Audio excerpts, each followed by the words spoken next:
Hello everyone, आज मैं अभिषेक Chauhan encounter GS में आप सभी का स्वागत करता हूं।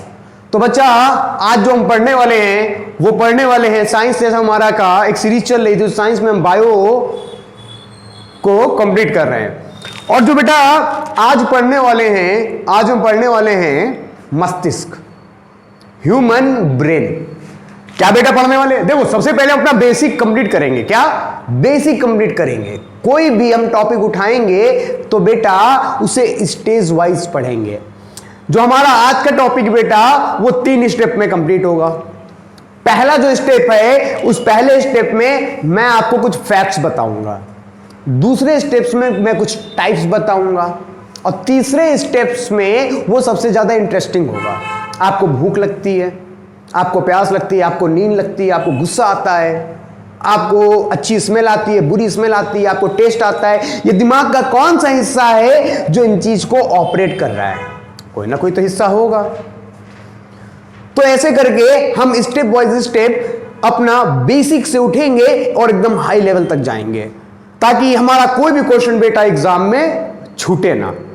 और बेटा एक चीज याद रखना, साइंस को अगर पढ़ना है ना तो प्रैक्टिकली सोच के पढ़ो बेटा।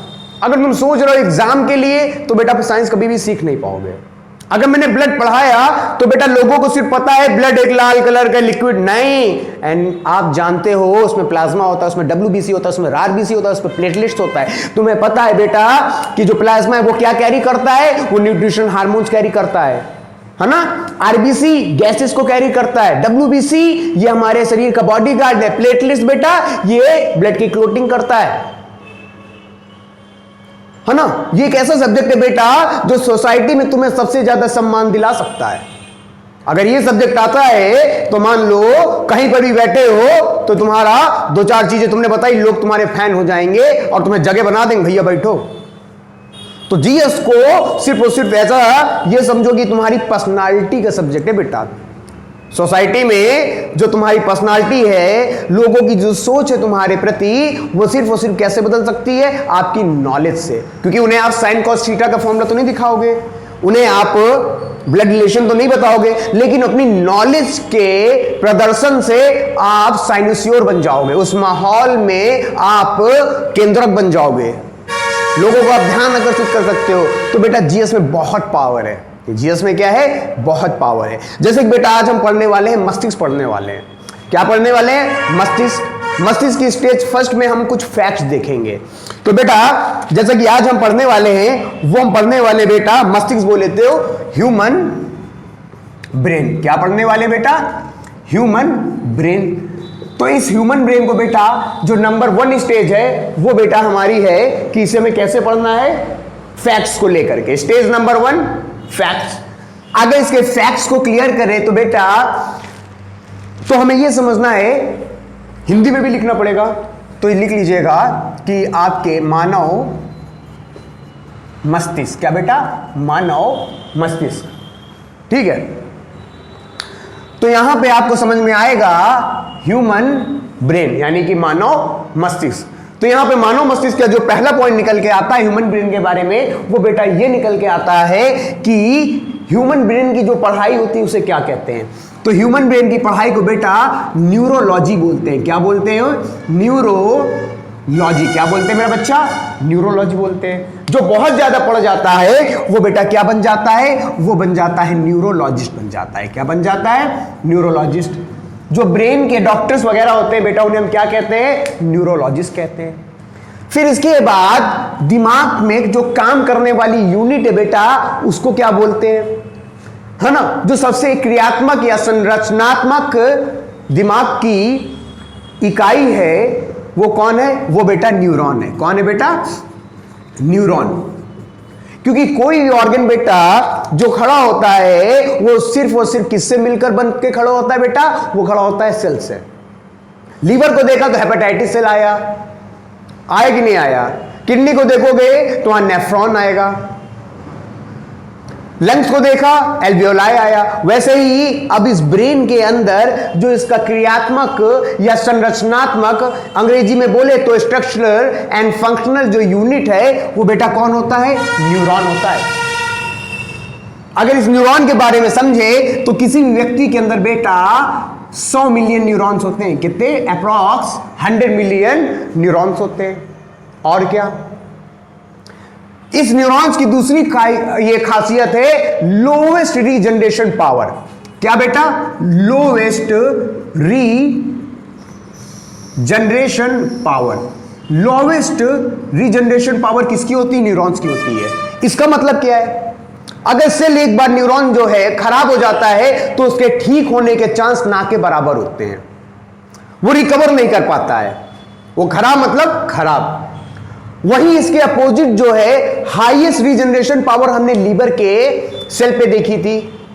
हेपेटिक सेल, हेपेटोसाइट जिसको बोल रहे थे, हेपेटिक सेल में सबसे ज्यादा रीजनरेशन पावर होती है। इतनी ज्यादा रीजनरेशन पावर होती है कि लीवर को अगर आप काट दोगे तो लीवर बेटा दोबारा बन के तैयार हो जाता है।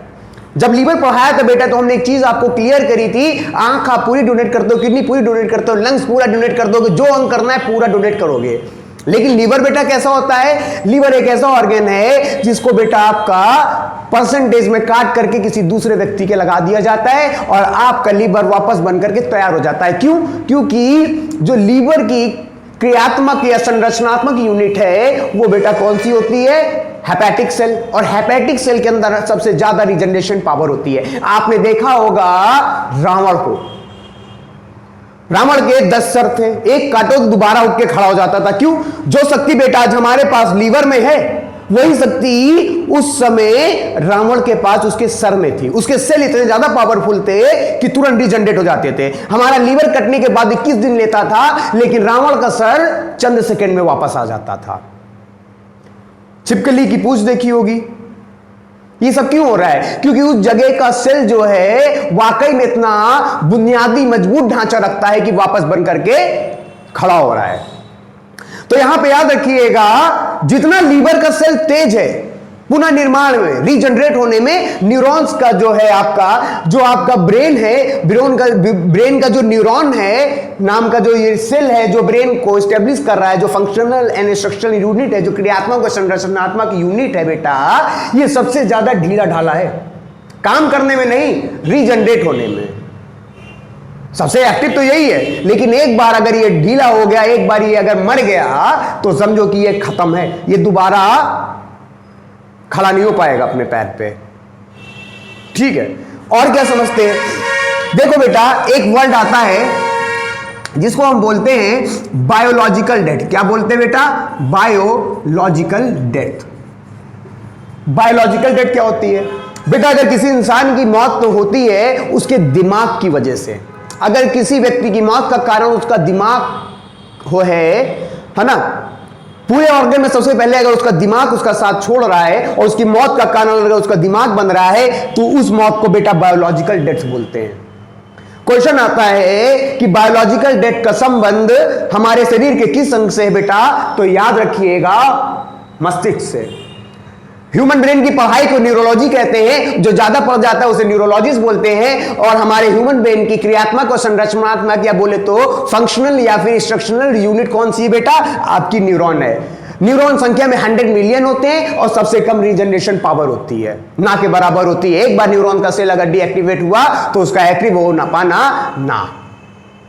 अगर मौत का कारण आपका ब्रेन है तो याद रखिएगा उसे बायोलॉजिकल डेथ हम साइंस की भाषा में बोलते हैं। और किसी भी व्यक्ति की जब मृत्यु होती है, यानी कि कैसी मृत्यु? दिमाग की वजह से नहीं, कोई शरीर का और अंग उसकी मौत का कारण बन रहा है, तो याद रखिएगा जो दिमाग है इंसान के मरने के 7 से 8 मिनट तक बेटा एक्टिव रहता है। आपने देखा होगा कई बार जब बूढ़े लोग होते हैं अंतिम सांस लेते हैं, जब उन्हें हम गंगा जल और तुलसी पिलाते हैं, हम कहते नहीं प्राण निकल रहे हैं। एक्चुअली होता यह है जान जा चुकी है, वो ब्रेन है जो उसे क्या कर रहा है, अभी भी वो एक्टिव है। तो आदमी देखोगे हल्की हल्की जीभ हिलाएगा, हल्का हल्का मूवमेंट करेगा, यानी कि ही इज ऑलमोस्ट डेथ।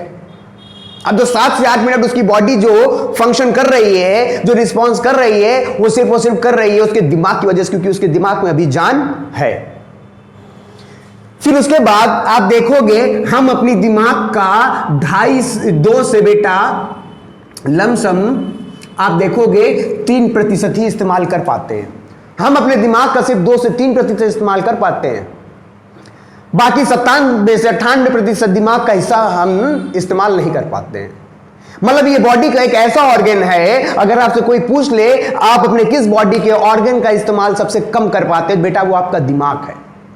क्योंकि दिमाग की जो क्षमता है उसका सिर्फ और सिर्फ 2 से 3% ही हम क्या कर पा रहे हैं, इस्तेमाल कर पा रहे हैं। बाकी का 97 से 98% तक बेटा हम इस्तेमाल नहीं कर पा रहे हैं। अगर कोई इस्तेमाल करने की कोशिश करेगा तो बेटा वो जीनियस हो जाएगा। जितने भी हमारे साइंटिस्ट होते हैं बेटा, इनका आईक्यू लेवल जो चेक किया जाता है, उस आईक्यू लेवल पे आधार पे परसेंटेज निकल के आता है। कहा जाता है जो साइंटिस्ट होते हैं वो बेटा 4% तक दिमाग का इस्तेमाल करते हैं। और इसी कारण से जितने भी साइंटिस्ट की डेथ होती है, आप उनके आखिरी जीवन में ये समझोगे कि उनकी डेथ के समय, उनकी मृत्यु के समय वो चीजों को भूलने लगते हैं, उन्हें कोई चीज याद नहीं आती, उन्हें अल्जाइमर एमनेसिया जैसी बीमारी हो जाती है। क्यों? क्योंकि जो न्यूरॉन्स होते हैं उनके कंट्रोल से बाहर हो जाते हैं, सारे सिग्नल इधर उधर होने लगते हैं, जिसके कारण से उन्हें अल्जाइमर एमनेसिया जैसी बीमारी हो रही है। क्योंकि इतनी ज्यादा सेल की फास्ट स्पीड को जो ये न्यूरॉन जो हैं उसे बॉडी कंट्रोल नहीं कर पाती, बॉडी के अंग उसके साथ कोरिलेट नहीं कर पाते हैं, है ना। एक हमारे स्टीफन हॉकिंस हैं, उनको देख लीजिए, पूरा का पूरा शरीर क्या था, पैरालाइज था। क्यों? क्योंकि उनका दिमाग इतना फास्ट था बेटा कि उनके बॉडी के जो ये ऑर्गन है ना, ये कोरिलेट ही नहीं कर पाते थे। बहुत ज्यादा न्यूरॉन्स उनके एक्टिव थे, बहुत ज्यादा काम करने में फास्ट थे। तो नॉर्मल इंसान जो है सिर्फ वो बेटा 2 से 3% ही अपने दिमाग का इस्तेमाल कर सकता है। उसके बाद बेटा अगला अगर पॉइंट देखें तो हमें यह समझ में आएगा, जब आप 25 वर्ष की आयु को क्रॉस कर जाते हैं तो हर वर्ष 2.5 से 3.5 ग्राम दिमाग आपका हर साल कम होने लगता है। कितना बेटा? 2.5 से 3.5 ग्राम जो दिमाग है वो पर ईयर बेटा क्या होता है, कम होने लगता है। कब? जब आप 25 वर्ष के हो जाते हो। जैसे जैसे आप 25 वर्ष से आगे जाओगे तो आप ये पाओगे कि आपका जो दिमाग का वजन है वो 2.5 से 3.5 ग्राम पर ईयर कम हो रहा है। वैसे तो हमारे शरीर में आप देखोगे एनर्जी देने के लिए 3 चीज है, कार्बोहाइड्रेट, प्रोटीन और फैट।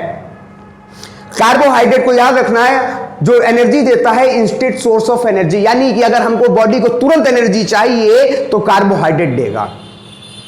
अगर क्वेश्चन पूछा जा रहा है सबसे जल्दी एनर्जी देता कौन सा है, तो हमें कार्बोहाइड्रेट देता है। और सबसे ज्यादा एनर्जी कौन देता है, तो फैट देता है। और जो ब्रेन है बेटा, ब्रेन को आपके क्या कहा जाता है, ब्रेन को आपके फैटेस्ट ऑर्गन कहा जाता है। क्या कहा जाता है? फैटेस्ट ऑर्गन इसलिए कहा जाता है कि दिमाग के अंदर जो फ्यूल का इस्तेमाल हो रहा है वो कार्बोहाइड्रेट से हो रहा है। क्योंकि दिमाग को जो एनर्जी चाहिए, जो पावर चाहिए, उतना फ्यूल सिर्फ और सिर्फ उसे किससे मिल सकता है, फैट से मिल सकता है। तो दिमाग में 80% ऊर्जा की सप्लाई चल रही है, उसे ईंधन कहां से मिल रहा है, आपके द्वारा लिए गए फैट से। ये बेटा हमारे क्या थे, हां, सबसे बुद्धिमान जानवर कौन है, हम इंसान, मानव सबसे बुद्धिमान जानवर है, ठीक है। और दूसरा सबसे बुद्धिमान जानवर वो बेटा हमारी डॉल्फिन होती है। कौन होती है? डॉल्फिन जो है हमारी दूसरी सबसे बुद्धिमान जानवर है इंसानों के बाद। घोड़ा, बिलारी, चिंपांजी, बंदर, कुकुर, बिलारी, ये ना याद रखना। कौन होता है? डॉल्फिन होता है। इंसान के बाद सबसे जो बुद्धिमान माना जाता है बेटा वो डॉल्फिन मानी जाती है। राष्ट्रीय जलीय जीव किसे घोषित किया गया था 5 अक्टूबर 2009 को? किसे घोषित किया गया था? प्लाटानिस्टा गैग्नेटिक। गंगा में पाई जाने वाली जो डॉल्फिन थी उसे ही तो 5 अक्टूबर 2009 को क्या घोषित किया गया था? राष्ट्रीय जलीय जो जीव है किसे घोषित किया गया था 5 अक्टूबर 2009 को? गंगा को राष्ट्रीय नदी कब घोषित किया गया था बेटा? यह बेटा घोषित किया गया था आपका लमसम 4 नवंबर 2008 को। थोड़ा सा कोरिलेट, क्योंकि साइंस है ये बेटा बहुत ही अच्छे सब्जेक्ट है। और साइंस हो लेकिन आप तो किसके अंदर रही है, जीएस के अंदर रही है। तो यहां पे बेटा चीजों का जो कोरिलेशन जितना बेहतर करोगे उतना ही बेहतर जीएस में आप बन जाओगे। क्योंकि कोई भी क्वेश्चन पेपर आप देखोगे वहां पे 80% क्वेश्चन हमेशा आपको नए मिलेंगे, और शायद ही आपकी किस्मत अच्छी हो तो 10-20% आपको पुराने क्वेश्चन रिपीट हो जाएं। और 80% क्वेश्चन को तोड़ना है तो किसी चीज को बड़ा प्रैक्टिकली और स्ट्रेटेजी के साथ पढ़ना होगा।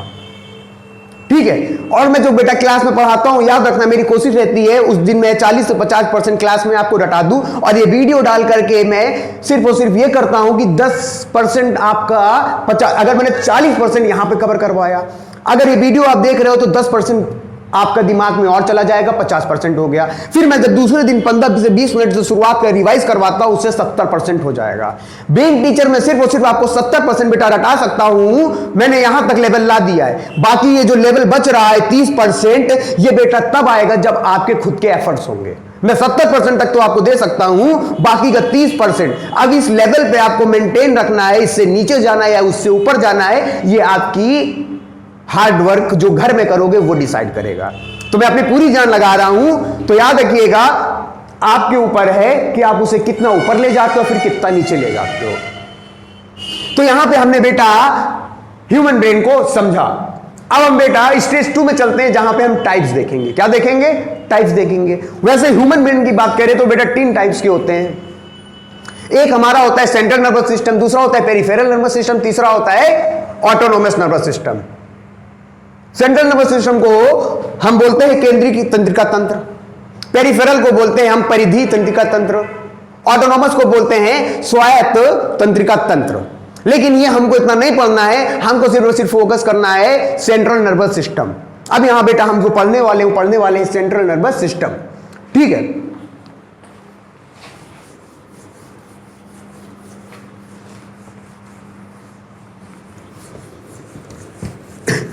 यहां पे थोड़ा सा हम फोकस करेंगे एक बार आपको डायग्राम के द्वारा। मेनिंजिस, आपने सुना होगा मेनिंजाइटिस नाम की बीमारी का संबंध शरीर के किस अंग से? बहुत बार क्वेश्चन आया है, एसएससी वगैरह का तो फेवरेट क्वेश्चन, अगर एग्जाम चलता है तो ये क्वेश्चन जरूर आएगा, मेनिंजाइटिस नाम की जो बीमारी, इसका संबंध किससे?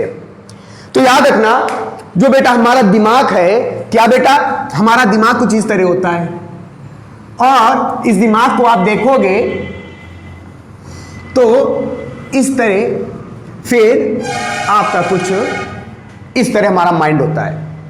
जो ये वाला हिस्सा होता है बेटा, इसको हम बोलते हैं अपना फोर ब्रेन। क्या बोलते हैं? फोर ब्रेन बोलते हैं, जिसको बोलते हैं हिंदी में अग्र मस्तिष्क। क्या बोलते हैं? अग्र मस्तिष्क। जो दूसरा वाला पार्ट होता है बेटा, इसको हम बोलते हैं मिड ब्रेन। अभी बहुत मजेदार वाले क्वेश्चन मिलने वाले हैं, अभी आपको पूरा समझ में आ जाएगा कि आपका जो ब्रेन है किस तरह, कौन सा पार्ट ब्रेन का आपकी डेली होने वाली रूटीन्स, जो आपकी एक्टिविटीज है उनको कंट्रोल कर रहा हो। मेन क्वेश्चन बेटा यहीं से पूछे जाते हैं। मिड ब्रेन मतलब बेटा होता है मध्य मस्तिष्क। क्या होता है? मध्य मस्तिष्क। फिर बेटा आपका आता है हिंड ब्रेन। क्या आता है? Hind brain. जो हिंड ब्रेन होता है, इसको बेटा हम बोलते हैं, कौन सा ब्रेन बोलते हैं हिंड ब्रेन को? हम इसको बोलते हैं पश्च मस्तिष्क। क्या बोलते हैं? पश्च मस्तिष्क। अगर आप यहां पे चीज को समझोगे तो हमें बेटा यह समझ में आएगा कि ऊपर बेटा आपके दिमाग को कवर कर रहा है एक हड्डी नुमा स्ट्रक्चर है, जो आपके दिमाग को क्या कर रहा है? कवर कर रहा है। ये जो खोपड़ा हेलमेट, जो भगवान ने हेलमेट हमको पहनाया हुआ है, एक हेलमेट क्या किया है? ब्रेन को कवर करने के लिए। कौन किसी ने ऐसा ना हो कि तुम्हारा ब्रेन बाहर चला है, ज्यादा तुमने यूज किया तो, है ना? तो उसको भगवान ने क्या किया हुआ है? एक भगवान ने तुम्हें हेलमेट, मजबूत हेलमेट पहनाकर भेज दिया है ना? ऐसे करके एक मजबूत हेलमेट जो है भगवान ने आपको पहनाया हुआ, जो हड्डी है ये हेलमेट है जो भगवान ने पहनाया है। ये जो हड्डी वाला हेलमेट भगवान ने पहनाया है बेटा, इसे बोलते हैं इंग्लिश में क्रेनियम बोलते हैं, और हिंदी में बेटा क्या बोलते हैं? कपाल हस्ती। हिंदी में बेटा क्या बोलते हैं? कपाल हस्ती बोलते हैं। तो याद रखिएगा, इस ब्रेन को प्रोटेक्ट कौन कर रहा है? क्रेनियम, कपाल हस्ती कर रही है। और बेटा इस कपाल हस्ती का जो निर्माण है वो बेटा आपके कितनी बोन से हो रहा है? 8 बोन से इस कपाल हस्ती का निर्माण हो रहा है, जिसको अंग्रेजी में क्रेनियम बोलते हो। क्रेनियम क्या है? क्रेनियम एक प्रोटेक्टिव लेयर है बोन्स की, जो आपके ब्रेन को प्रोटेक्शन दे रही है। ब्रेन को क्या कह रही है? प्रोटेक्शन दे रही है। होता ये है, कोई भी हमारा इंटरनल ऑर्गन है वो बेटा भगवान के द्वारा क्या कर दिया जाता है, पैक कर दिया जाता है। आपने जैसे देखा होगा कोई भी नई चीज लेते हो पॉलीथीन में पैक रहती है। क्यों पैक रहती है? ताकि उस पर कोई डस्टिंग ना हो जाए। भले वो डिब्बे के अंदर है, कोई भी चीज आप निकालोगे तो पहले उसके ऊपर डिब्बा होता है। वो डिब्बा जो है वो हड्डी का बेटा ये है जो सर के ऊपर आप देख रहे हो। ये क्या है? आप मान लो कोई प्रोडक्ट लाए, उस प्रोडक्ट को पहले एक डिब्बा होता है, डिब्बे के बाद एक पॉलीथीन होती है, पॉलीथीन के अंदर वो छोटा सा एक आपका प्रोडक्ट पैक है। तो यहां पे उसी तरह उस प्रोडक्ट पहले किससे पैक है? एक बड़े से डिब्बे में पैक है। तो वैसे ही वो डिब्बा जो हमारे माइंड को पैक कर रहा है बेटा, वो क्रेनियम कपाल अस्थि हो गया। फिर बेटा पॉलीथीन में पैक होता है वो प्रोडक्ट। तो वैसे ही पॉलीथीन में बेटा ये होता है कि ये जो हमारा फोर ब्रेन है, ये फोर ब्रेन बेटा तीन तरह की इस तरह लेयरिंग होती है इसके ऊपर। तीन तरह की लेयरिंग होती है किसके ऊपर बेटा? फोर ब्रेन के ऊपर। पहली मांस की एक झिल्ली होती है, फिर बेटा मांस की आप देखोगे यहां पे दूसरी झिल्ली होती है, फिर बेटा आपके मांस देखोगे मांस की यहां पे बेटा तीसरी झिल्ली होती है, फिर उसके बाद आपका बेटा देखोगे ये क्या होता है? फिर ये होता है, यही तो आपका क्रेनियम है। यानी क्रेनियम और आपका जो नर्वस सिस्टम है, क्या बेटा? ये तो आपका क्रेनियम है। क्या है ये? क्रेनियम। इसको बोलते हो कपाल अस्थि। अब इस कपाल अस्थि और माइंड के बीच में बेटा तीन तरह की लेयर आती है, लेयर होती है दिमाग को किसी भी तरह के बैक्टीरिया वायरस से बचाने के लिए। आपने देखा होगा कभी किसी की चोट लग गई, अगर उस चोट के लगने से हो सकता है कोई बैक्टीरिया कोई वायरस दिमाग पे जाके हमला ना कर दे, कुछ भी वहां तक पहुंच ना पाए, इसलिए भगवान ने क्या कर दिया है? उस पे पॉलीथीन चढ़ा दी है। इसलिए भगवान ने क्या कर दिया है? क्योंकि आए दिन चोट लगती रहती है। आप छोटे होगे तो आपका कभी ना कभी सर जरूर फटा होगा, तो सर फटा होगा तो कोई बैक्टीरिया वायरस ना चला जाए, तो भगवान ने उस पर पॉलीथीन चढ़ा दी है। जो यहां पे मांस की झिल्ली सब चढ़ी हुई है, तीन परत है, और इन्हीं तीन परतों को मेनिंजिस कहा जाता है। क्या कहा जाता है? मेनिंजिस कहा जाता है। तो यहां पे आप समझोगे ये जो तीन परत हैं, इन्हीं तीन परतों को बेटा, ये जो लेयर है, इन्हीं तीन लेयर को क्या कहा जाता है? मेनिंजिस कहा जाता है। क्या कहा जाता है? मेनिंजिस। हिंदी में मेनिंजिस, अंग्रेजी में मेनिंजिस ही है। जब ये तीन लेयर खराब हो जाती हैं और कोई बैक्टीरिया वायरस दिमाग पे अगर कोई प्रभाव डालता है, उससे एक रोग होता है मेनिंजाइटिस। कौन सा रोग होता है? मेनिंजाइटिस। जब ये मेनिंजाइटिस लेयर में इफेक्ट पड़ता है, तभी बेटा हमारे माइंड में एक रोग होता है मेनिंजाइटिस। कौन सा रोग होता है? मेनिंजाइटिस। जब ये कवरिंग है लेयर, इस पे कोई प्रॉब्लम तो मेनिंजाइटिस। अगर कोई पूछ ले the outer membrane covering of brain, अगर पूछ ले जो दिमाग की सबसे आउटर कवरिंग है, मेनिंजाइटिस तो तीन तरह की लेयर है, अब इनका नाम भी है। जो सबसे आउटर कवरिंग है, जो सबसे नियर किसके है? क्रेनियम के, इस कपाल अस्थि के सबसे नियर है। ये रेड रेड में देख रहे हो, ये तीनों तो मिल करके क्या बना रही है? मेनिंजिस मिला रही है। क्या बना रही है? मेनिंजिस। अब यहां पे जो लाल वाली सबसे आउटर लेयर है, जो सबसे निकट किसके? क्रेनियम के, इसको बेटा क्या बोलते हैं? इसको हम बोलते हैं ड्यूरा मीटर। क्या बोलते हैं? ड्यूरा मीटर बोलते हैं। फिर उसके बाद ये जो मध्य में क्या होती है? मध्य में, इसको बोलते हैं आर्कानॉइड। क्या बोलते हैं? आर्कानॉइड बोलते हैं। फिर हमारी आती है सबसे इनर वाली, जो सबसे इनर वाली है, इसको बेटा क्या बोलते हैं? इसको बोलते हैं पिया मीटर। क्या बोलते हैं? पिया मीटर। अगर क्वेश्चन पूछता है जो ब्रेन की तरफ चारों तीन कवरिंग है, वो तीनों कवरिंग को एक साथ क्या बोलते हैं? मेनिंजिस बोलते हैं।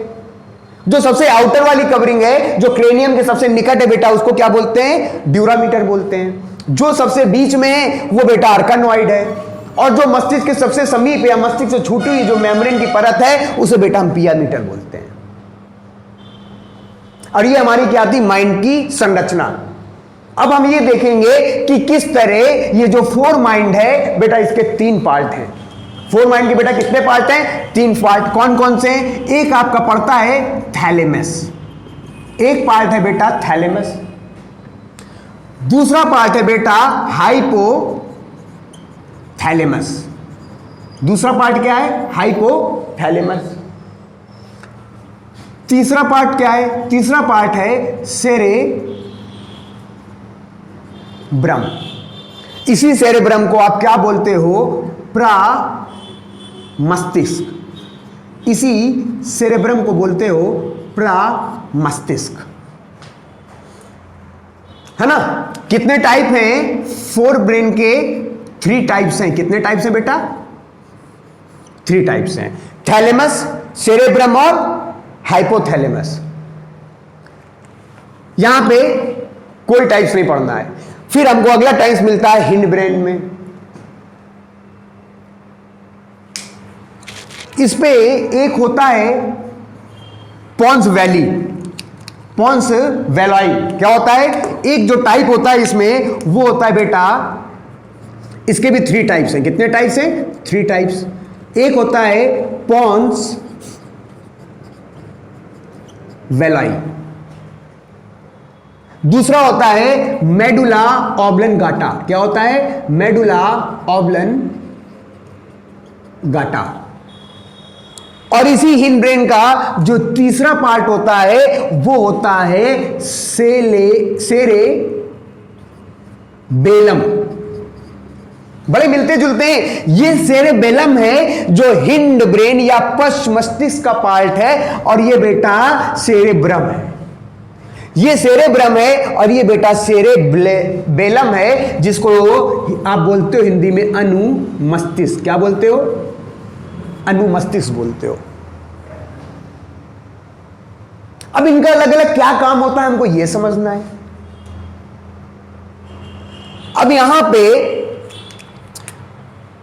आपसे पूछ लेगा ब्रेन का कौन सा पार्ट हॉबीज कंट्रोल करता है, कौन सा पार्ट नींद को कंट्रोल करता है, कौन सा पार्ट भूख को कंट्रोल करता है, कौन सा पार्ट आपका अच्छी खुशबू आ रही उसे कंट्रोल करेगा, कौन सा पार्ट रेस्पिरेशन को कंट्रोल करेगा, कौन सा पार्ट आपका डाइजेशन को कंट्रोल करेगा, हाँ, कौन सा पार्ट आपका डकार, खर्राटे, इन सबको कोई ना कोई तो बॉडी का हमारे जो ऑर्गन है सबको कौन कंट्रोल कर रहा है? सबसे ऊपर वाली जो हमारी दुकान है यही तो कंट्रोल कर रही है।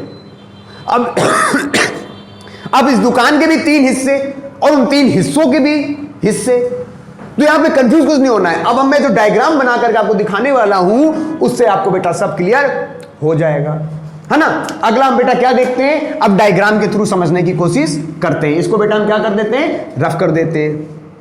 कुछ नहीं है, टफ कुछ भी नहीं है, सब आपकी समझ के ऊपर है। थोड़ा सा इंटरेस्ट लाओ बेटा, नॉलेज के लिए पढ़ो, चीजें आप देखोगे कि सब एकदम अच्छे से आ जाएंगी। अब यहां पे हम देखते हैं अगला, क्या देखते हैं? अगला अपना देखते हैं।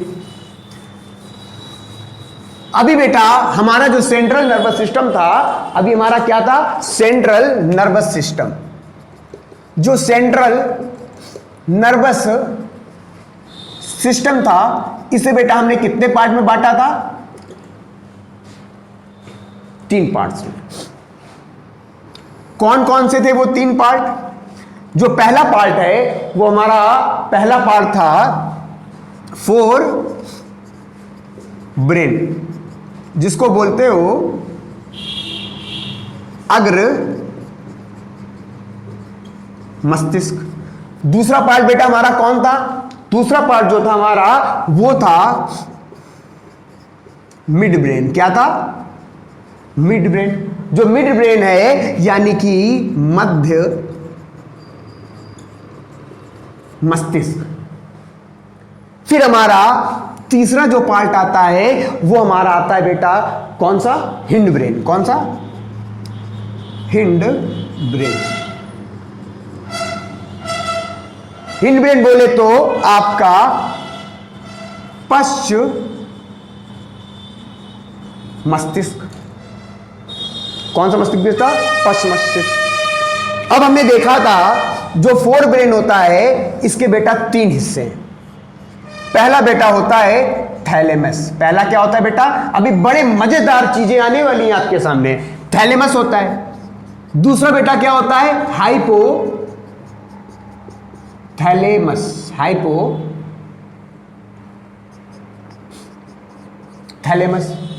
तीसरा बेटा क्या होता है? आप यहां पे अब देखोगे आपका तीसरा पार्ट। तो बेटा जो तीसरा पार्ट होता है वो होता है सेरे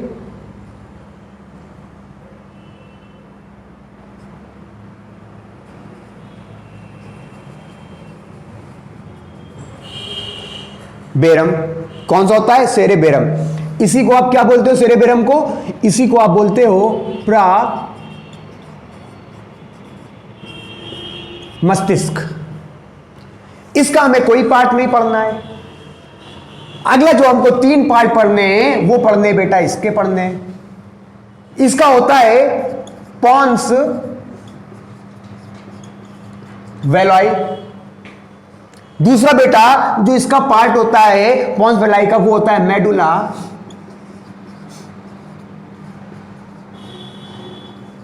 ऑब्लंगाटा। इसका जो तीसरा पार्ट होता है वो होता है सेरे बेलम, जिसको हिंदी में बोलते हो आप अनु मस्तिष्क। क्या बोलते हो? अनु मस्तिष्क। अब यहां पे हम कुछ काम देखने वाले हैं। पहले तो क्वेश्चन समझो। सेंट्रल नर्वस सिस्टम को 3 पार्ट में डिवाइड किया गया। पहला आपका फोर ब्रेन, दूसरा आपका मिड ब्रेन, तीसरा हिंड ब्रेन।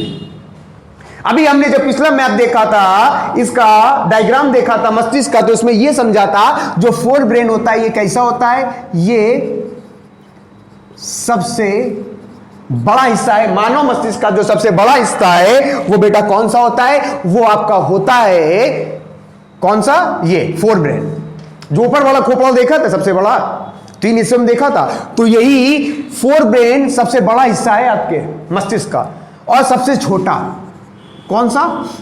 सबसे छोटा मस्तिष्क का हिस्सा कौन है? ये मिड ब्रेन। सबसे बड़ा फोर ब्रेन, सबसे छोटा दूसरे नंबर पर मिड ब्रेन में देखा था, बीच में ऐसे रखा हुआ था, उसके नीचे आपका हिंड या पश्च ब्रेन था, पश्च मस्तिष्क था। ठीक है, कॉन्सेप्ट क्लियर रखना। अगर आपसे पूछ रहा है दिमाग का सबसे छोटा हिस्सा जो होता है वो कौन सा होता है बेटा? फोर ब्रेन होता है। दिमाग का सबसे बड़ा हिस्सा कौन सा होता है? Fore brain. दिमाग का सबसे बड़ा हिस्सा फोर ब्रेन, इसको बोलते हो अग्र मस्तिष्क। दिमाग का सबसे छोटा जो होता है भाग वो बेटा कौन सा होता है? मिड ब्रेन होता है, जिसको आप बोलते हो मध्य मस्तिष्क, सबसे छोटा है। अगर बात होती है सब ऑर्गन की, उप अंग की, क्योंकि यहां पे हमने देखा पहले तो हमने दिमाग को 3 पार्ट में बांट दिया, फिर उसके बाद इन 3 पार्ट को हमने अलग अलग भाग में बांट दिया। अगर क्वेश्चन आ रहा है दिमाग का सबसे बड़ा भाग, तो आपका फोर ब्रेन हो गया। अगर क्वेश्चन आ रहा है दिमाग का सबसे छोटा भाग, तो मिड ब्रेन हो गया। अगर क्वेश्चन आ रहा है दिमाग का सबसे बड़ा उपभाग या उप अंग, यहां उप अंग लग गया, सब ऑर्गन लग गया, तो अगर उप अंग पूछा जा रहा है दिमाग का, तो बेटा ये क्या होगा? सबसे बड़ा उप अंग, क्योंकि मेन अंग तो ये 3 है, फिर इन 3 को और डिवाइड किया गया है। अगर आपसे पूछता है सबसे छोटा उप अंग, तो ये बेटा क्या है? ये आपका सबसे छोटा दिमाग का उप अंग है।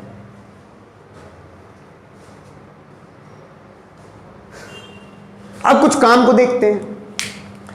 आपने देखा आपके पास 5 सेंस ऑर्गन होते हैं। कितने सेंस ऑर्गन होते हैं? 5। एक आप देखोगे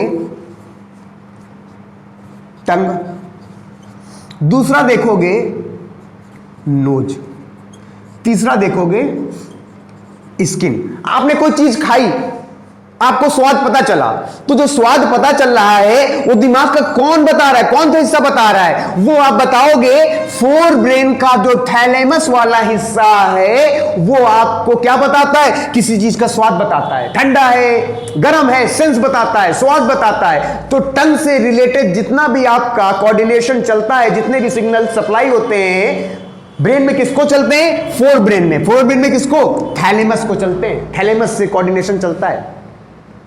अगर कोई खराब बदबू आ रही है, अच्छी खुशबू आ रही, वाह, इसका कोऑर्डिनेशन जो नोज है दिमाग में किसको भेज रहा है? फोर ब्रेन के थैलेमस को भेज रहा है। कोई आपको गरम गरम तवा छुआ दे आकर, कोई आपको देख घंटा घसीट के, तो आपको जो स्किन से सेंस होता है वो दिमाग में कौन दे रहा है? बाबा तमाचा पड़ गया, बाबा गर्म बहुत है, बाबा ठंडा बहुत है। ये बेटा कौन बताता है? ये आपका स्किन बताता है, जो कि थैलेमस का क्या है? भाग है ना, सॉरी, ये फोर ब्रेन का जो थैलेमस का भाग है, ये आपके टंग, नोज और स्किन से रिलेटेड चीजों का इंडिकेशन किसको देते हैं? आपके फोर ब्रेन के थैलेमस को। फिर बेटा आता है हाइपोथैलेमस। क्या आता है? हाइपोथैलेमस। भूख लग रही है, प्यास लग रही है, गुस्सा आ रहा है, रो रहे हो, हंस रहे हो, नींद लग रही है ना, तो ये आप देखोगे भूख, प्यास, नींद, गुस्सा, प्यार, रोना, हंसना, ये कहां से कंट्रोलिंग होती है? ये बेटा कंट्रोलिंग होती है फोर ब्रेन के हाइपोथैलेमस से, है ना। अगर क्वेश्चन आ रहा है भूख का पता दिमाग का कौन सा हिस्सा बताता है? आपको भूख लगी है, प्यास लगी है, नींद लगी है, गुस्सा लगा है, प्यार आ रहा है, रोना आ रहा है, हंस रहे हो, तो ये कौन कंट्रोल कर रहा है? हाइपोथैलेमस कर रहा है। कौन कर रहा है? हाइपोथैलेमस। फिर बेटा आता है सेरेब्रम आता है। क्या आता है? सेरेब्रम। सेरेब्रम के बेटा लिख लेना EMI। E for emotions, M for memory, I for intelligence. Emotions, और ये कहा जाता है जो सेरेब्रम वाला हिस्सा है, जो आपका प्रमस्तिष्क है, ये महिलाओं में 2% पुरुषों की अपेक्षा ज्यादा एक्टिव होता है। आपने देखा होगा महिलाएं बहुत ज्यादा छोटी छोटी बातों में रोने लगती हैं, बहुत ज्यादा परेशान हो जाती हैं, बहुत ज्यादा घबरा जाती हैं, बहुत ज्यादा दुख कर लेती हैं। तो यानी कि क्या है, ये एक तरह से आप कंपेयर करोगे तो यहां से कंफ्यूज मत होना कि सर ने तो बताया हंसना, रोना, प्यार। अगर वर्ड इमोशन आ रहा है, कौन सा वर्ड आ रहा है? इमोशन। हंसना, रोना, अगर ये इंडिविजुअल शब्द आ रहे हैं तो हाइपोथैलेमस कंट्रोल कर रहा है। अगर इमोशन शब्द आ रहा है, इमोशन सही ना कहीं निगेट करता है पूरी जनरेशन को, पूरी की पूरी। आप देखोगे जनरेशन जो है उसको कौन इंडिकेट करेगा? उसको ये इमोशन शब्द कर रहा है ना। ये आपका कहीं ना कहीं पूरा का पूरा जेनेटिक होता है। महिलाएं सभी एक जैसी होती हैं, परेशान हो जाएंगी, आपकी मम्मी पापा, लेकिन ज्यादा परेशान कौन होता है? मम्मी होती है, क्योंकि उनका जो सेरेब्रम वाला हिस्सा है बेटा, जो इमोशंस को लेकर बहुत ज्यादा वो है। आपको जरा सी तकलीफ हुई, वो परेशान हो जाएंगी, पापा बोलेंगे नहीं लड़का मेरा बहादुर है, संभाल लेगा, लेकिन मां हमेशा घबराई रहती है। क्यों? क्योंकि उसका इमोशन जो है वो बहुत ज्यादा एक्टिव है। और इमोशन को कौन कंट्रोल कर रहा है? दिमाग का सेरेब्रम कंट्रोल कर रहा है। मेमोरी, आपने देखा होगा, अक्सर फिल्मों में देखा है और रियलिटी भी यही है कि पापा सामान इधर उधर रख के भूल जाते हैं, बाद में ढूंढ कर कौन देता है? मम्मी देती है। हैंस प्रूफ हो गया महिलाओं का सेरेब्रम वाला हिस्सा बहुत अच्छे से काम कर रहा है। तभी भी पुरुषों की जब कोई भी चीज घर में खो जाती है तो हमेशा आप देखोगे महिलाएं ढूंढ के देती हैं। क्यों? क्योंकि उनकी मेमोरी तेज होती है। इंटेलिजेंस, कहा जाता है कि लड़कों की अपेक्षा समझने की क्षमता लड़कियों में होती है। ये वाकई में रियलिटी है। समझने का मतलब ये ना समझने, इंटेलिजेंस मतलब पढ़ाई। आपने देखा होगा जो लड़कियों को हम बोलते हैं बड़ी कंजूस हैं, एक एक रुपए का हिसाब लिख कर रखती हैं। क्यों? क्योंकि उनकी इंटेलिजेंस है, उनकी समझ है, वो जानती है कि मेरे पापा का पैसा बड़ी मेहनत का पैसा है, इसलिए एक एक पाई का हिसाब वो अपनी कॉपी में लिख के रखती हैं। लड़कों का क्या है? अबे खर्च करो बे, पिता के पास बहुत पैसा है हमारे। लेकिन लड़की हमेशा एक एक चीज का हिसाब करेगी। मैं कुछ अपवादों की बात नहीं कर रहा हूं, जो नालायक हैं वो हमेशा नालायक ही रहेंगी, लेकिन मोस्टली जो आपकी 95% लड़की हैं वो अपने खर्च को लेकर के, अपने फैमिली की जो भी कंडीशंस उसको लेकर के बहुत ज्यादा समझदारी दिखाती हैं। तो यानी कि EMI, इमोशन, मेमोरी और इंटेलिजेंस को लेकर के कौन कंट्रोल करता है? सेरेब्रम कंट्रोल करता है। फिर आता है मिड ब्रेन। अभी 3 ऑर्गन, जो 3 सेंस ऑर्गन है, उनकी कंट्रोलिंग हमने थैलेमस को दिखाई है। आपके नोज के द्वारा अच्छी बुरी खुशबू आ रही है, वो थैलेमस कंट्रोल करता है। ठंडा, गरम, मीठा, कड़वा, तीखा, नमकीन, उसकी कंट्रोलिंग भी आपका थैलेमस करता है।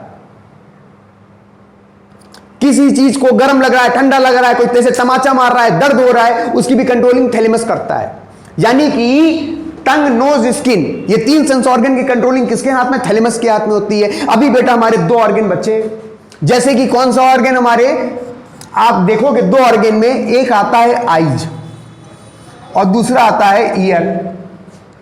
किसी को भी बहुत पहले देखा और देखने के बाद उस चीज को दिमाग में रखना।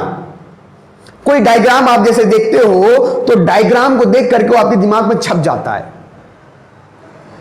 आपने किसी भी दोस्त को बहुत पहले देखा था, जब कई वर्षों बाद मिलता है तो आपको याद, अच्छा तुम मेरे साथ उस कोचिंग में थे, आप मेरे साथ उस हॉस्टल में थे। तो देख करके जो दिमाग में चीजें सेव हो रही हैं, देख करके जो ये बता रहे हैं, नहीं इसको पहले से जानते हैं, पहले से नहीं जानते हैं, आईज वाली जो विजुअलाइजेशन की कंट्रोलिंग है वो आपके मिड ब्रेन से होती है। ईयर, अभी आप जो मेरी बातें सुन रहे हो वो सीधे दिमाग में आपके जो जा रही है वो दिमाग के किस हिस्से में जा रही है, किस हिस्से में आप सेव कर रहे हो? वो बेटा मध्य मस्तिष्क में सेव कर रहे हो। अब हम देखते हैं पोन्स वेलॉय। पोन्स वेलॉय का काम होता है एज अ कम्युनिकेटर। अगर आपके पास ये कोई स्वाद आ रहा है, कोई महक आ रही है, कोई आपको सेंस महसूस हो रहा है स्किन में, है ना, भूख, प्यास, नींद, इमोशन, मेमोरी, इंटेलिजेंस, किस अंग के पास क्या भेजना है सिग्नल? अब जैसे कि नोज, कोई अच्छी बुरी खुशबू आ रही है, वो पहले पोन्स वेलॉय के पास जाएगी, फिर पोन्स वेलॉय, अच्छा तुम खुशबू हो बेटा, तुम थैलेमस के पास जाओ। अच्छा बहुत दुखी हो, अब इसको बताना पड़ेगा, तो दिमाग के किस ऑर्गन के पास जाएगा? दिमाग के हाइपोथैलेमस वाले के पास जाएगा। कोई चीज याद करना है, रट्टा मार रहे हैं, तो रट्टे वाली चीज, अच्छा बाबू रट्टा मार रहा है, बेटा तुम सेरेब्रम के पास जाओ, प्रमस्तिष्क के पास जाओ, है ना। कोई चीज देखी, दिमाग में छपी, तो पोन्स वेलाई कहेगा बेटा तुम मिड ब्रेन के पास जाओ। कोई चीज देखी, सुन रहे हैं, वो दिमाग में कैसे जाएगा? पोन्स वेलाई डिसाइड करता है कि किस सिग्नल को ब्रेन के किस पार्ट के पास जाना है ना। पोन्स वेलाई जो होता है ये क्या काम करता है बेटा? कम्युनिकेटर का काम करता है। क्या काम करता है? कम्युनिकेटर का काम करता है किसके किसके बीच में? ब्रेन एंड बॉडी ऑर्गन के बीच में, है ना। फिर आता है मेडुला ऑब्लंगाटा। ये कुछ ऐसी क्रियाएं होती हैं जिसमें हमारा कंट्रोल नहीं होता है, वो होती रहती हैं, जैसे डाइजेशन। क्या कभी ये सोचे हो शादी बारात में देख खबर, देख खबर, देख खबर, पनीर अनीर सब उड़ाने लगे, डोसा उड़ाने लगे, बतासा खाने लगे कि भैया आज खा ले, महीने भर बाद मिला है और इसको 1 महीना तक पेट में रखना है। रख सकते हो 1 महीने तक? नहीं रख सकते हो। क्यों? तुम चाह करके भी उसको पेट में नहीं रख सकते, क्योंकि डाइजेशन अगली सुबह तुम उसको निकाल ही दोगे। कोई चीज मिल गई, हमसे अपन जूस मिल गया, P low P low P low P low, अबे तुम कितना भी पी लो, दूसरे दिन वो तुम्हारा निकल ही जाएगा, शरीर उतना ही कंज्यूम कर पाएगा जितना उसको जरूरत है। यानी चाह करके भी तुम्हारा डाइजेशन में कंट्रोल नहीं है। खून तुम्हारा पूरे शरीर में दौड़ रहा है, ब्लड सर्कुलेशन हो रहा है, रक्त का परिसंचरण हो रहा है, तो यहां पे आप देखोगे डाइजेशन पे आपका कंट्रोल नहीं है, ब्लड सर्कुलेशन में आपका कंट्रोल नहीं है। आप देखोगे एक्सक्रीशन, कितना भी खा लो सुबह आप निकाल ही दोगे, रोक ही नहीं सकते। आप छोटे थे सुसु पॉटी पैंट में कर देते थे, क्यों? क्योंकि आपका मेडुला ऑब्लंगाटा एक्टिव हो कर भैया निकाल लो। हाइपोथैलेमस से तो तुमने अंदर कर लिया, हाइपोथैलेमस के हिस्से में बताया भूख लगी, लो भैया खा लो। जो बोलते हो पेट में चूहे कूद रहे हैं, पेट में चूहे नहीं कूद रहे हैं, हाइपोथैलेमस के न्यूरॉन जो हैं वो फान मचा रहे हैं, है ना। Medulla oblongata digestion, blood circulation, excretion, heart beat, कुछ भी करो तुम हार्ट बीट को रोको। अब तुम जा करके किसी गड़िया के आगे कूद जाओ जा करके, तो तुम्हारा पूरा शरीर ही बंद हो जाएगा। लेकिन वैसे दिमाग से सोचो, तुम देखना बंद कर सकते हो, खाओ ना तो टेस्ट नहीं महसूस करोगे, छुप जाओ जाकर तो ठंडी गर्मी नहीं पता चलेगी। लेकिन ये वो ऐसी चीजें हैं जिनको तुम चाह करके भी कंट्रोल नहीं कर सकते, हार्ट बीट को भी कंट्रोल नहीं कर सकते। ये ऐसी चीजें जो जीने के लिए जरूरी है, इन्हें कौन कंट्रोल कर रहा है बेटा? ये आप देखोगे कि 2 चीजें करता है, इन्हें बोलते हैं वाइटल एक्टिविटीज। कौन सी एक्टिविटी? वाइटल एक्टिविटीज, जिसको बोलते हो जैविक क्रियाएं, और एक होती है आपकी एसेसरी एक्टिविटी। उन पे भी आपका कोई भी जोर नहीं है। जैसे डकार, खर्राटे, हिचकी, ये सहायक में आती है। किसमें आती है? सहायक में। ऐसा नहीं है कि ये रुक जाएंगी तो आप मर जाओगे, ये बॉडी के लिए इंपॉर्टेंट नहीं है कि आपको डकार आ गई, खर्राटे आ गई, हिचकी, है ना, ऐसा इंपॉर्टेंट नहीं है, ये कभी कभी वाली चीजें हैं। तो याद रखिएगा, डकार, खर्राटे, हिचकी को भी कौन कंट्रोल करता है? मेडुला ऑब्लिंगाटा करता है।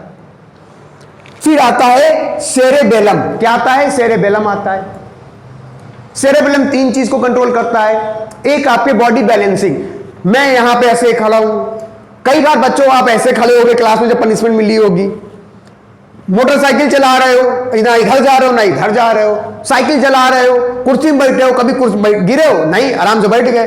तो ये बैलेंसिंग जो बॉडी की हो रही है, कौन कर रहा है? सेरेबेलम कर रही है। आपने देखा होगा छोटी छोटी बच्चियां रस्सी पे चला करती हैं, तो उस चीज को कौन कंट्रोल कर रहा है? उनका सेरेबेलम कंट्रोल कर रहा है, उनका मस्तिष्क कंट्रोल कर रहा है। स्पीकिंग, अभी मैं जो बोल रहा हूं तो मैं दिमाग कौन दे रहा है सिग्नल? सेरेबेलम बोल रहा है, यही आगे आगे काम कर रहा है, यही न्यूरॉन्स को बोल रहा है, मुंह से ये बोलना है, मुंह से ये बोलना है। तो अभी जो बोलने का काम कर रहा हूं, ये सेरेब्रम कर रही है। और आप अभी मुझे देख रहे हो, मुझे सुन रहे हो, तो दिमाग तक जो सिग्नल आपके पहुंचा रहा है, वो बेटा पहुंचा रहा है आपका मिड ब्रेन।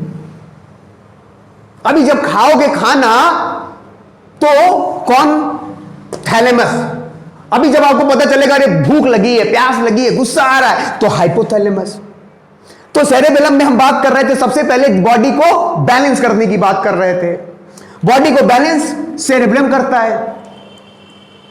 और क्या करता है सेरेबेलम? और बेटा सेरेबेलम जो है ये मसल के कॉन्ट्रैक्शन को, जीभ ये जा रही है ना, जो मसल का जो कॉन्ट्रैक्शन, जो मसल की मूवमेंट है, उसे भी सेरेबेलम कंट्रोल करता है। स्पीकिंग, तीनों चीज। जो सबसे ज्यादा आदमी कोई अल्कोहल ले लेता है तो बेटा उसका कौन सा अंग प्रभावित होता है? माइंड का सेरेबेलम जो होता है वो कम काम करने लगता है। ऑन दैट टाइम न्यूरॉन जो होते हैं सही सिग्नल इसको नहीं भेज पाते। हमने कहा बॉडी बैलेंसिंग कौन कर रहा है? सेरेबेलम कर रहा है। तो देखा होगा जब कोई चलता है तो ऐसे ऐसे लड़खड़ा के चलता है। क्यों? क्योंकि सेरेब्रम ही बैलेंसिंग का काम कर रही है। जब कोई ड्रिंक कर लेगा, नशे में आ जाएगा, तो सही से बोलेगी नहीं, जवान लड़खड़ा रही, क्योंकि स्पीकिंग पावर। आप किसी व्यक्ति को, कोई नशे में है, उसको कोई चीज थमा दो इस तरह, अभी तो आप ऐसे खड़े हो सकते हो, लेकिन वो ऐसे अगर नशे में है तो गिरा देगा। किसी नशे वाले व्यक्ति को आप छोटा सा बच्चा पकड़ने को दोगे? नहीं दोगे। क्यों? क्योंकि उसको पता है उसका कंट्रोल नहीं, उसकी मसल पे उसका कंट्रोल नहीं, थाम ही नहीं पाएगा, थोड़ी देर में चुहा देगा बच्चे को, है ना। कोई भी नशेड़ी आदमी मिल जाए तो समझ जाना है इस उम्र का सेरेबेलम बेकार। नरिया में पड़े रहते हैं, कुकुर चाटा करते हैं, बिलाड़ी उनके अगल बगल खेला करती हैं, सुअर उनके चकना खाते हैं, बेहोश, तभी नरियम पड़े सेरेबेलम, है ना। तो ये बेटा हमारा क्या था? मस्तिष्क था। अगर मजा आया हो बेटा तो वीडियो को लाइक शेयर सब्सक्राइब करो, इससे बेटा मुझे और मजा आएगी, मैं आपको बेस्ट से बेस्ट मटेरियल दूंगा। जय हिंद, जय भारत। मिलते हैं कल नेक्स्ट टॉपिक किडनी में। जय हिंद।